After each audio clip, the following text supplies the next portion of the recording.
কাঞ্চীর রাজা কর্ণাট জয় করতে গেলেন। তিনি হলেন জয়ী। চন্দনে, হাতির দাঁতে আর সোনামানিকে হাতি বোঝাই হলো। দেশে ফেরবার পথে বালেশ্বরীর মন্দির বলির রক্তে ভাসিয়ে দিয়ে রাজা পুজো দিলেন। পুজো দিয়ে চলে আসছেন।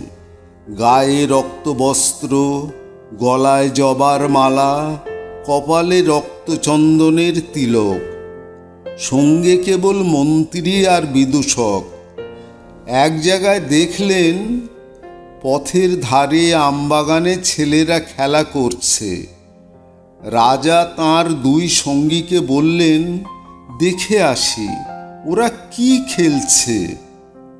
ছেলেরা দুই সারি পুতুল সাজিয়ে যুদ্ধ খেলছে। রাজা জিজ্ঞাসা করলেন, কার সঙ্গে কার যুদ্ধ? তারা বললে, কর্ণাটের সঙ্গে কাঞ্চীর। রাজা জিজ্ঞাসা করলেন, কার জিত কার হার? ছেলেরা বুক ফুলিয়ে বললে, কর্ণাটের জিত, কাঞ্চীর হার। মন্ত্রীর মুখ গম্ভীর হল, রাজার চক্ষু রক্তবর্ণ। বিদূষক হাহ হাহ করে হেসে উঠল। রাজা যখন তাঁর সৈন্য নিয়ে ফিরে এলেন, তখনও ছেলেরা খেলছে। রাজা হুকুম করলেন, এক একটা ছেলেকে গাছের সঙ্গে বাঁধো আর লাগাও বেত। গ্রাম থেকে তাদের মা বাপ ছুটে এলো।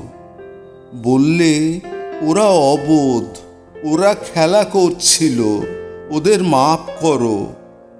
রাজা সেনাপতিকে ডেকে বললেন, এই গ্রামকে শিক্ষা দেবে, কাঞ্চী রাজাকে কোনোদিন যেন ভুলতে না পারে।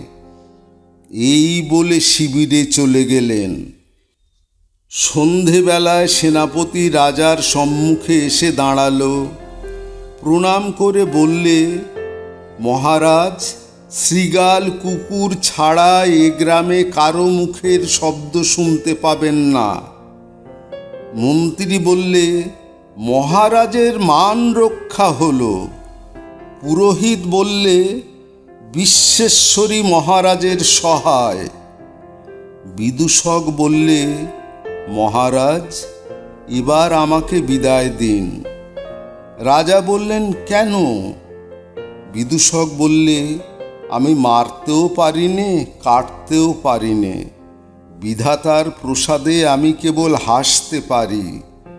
মহারাজের সভায় থাকলে আমি হাসতে ভুলে যাব।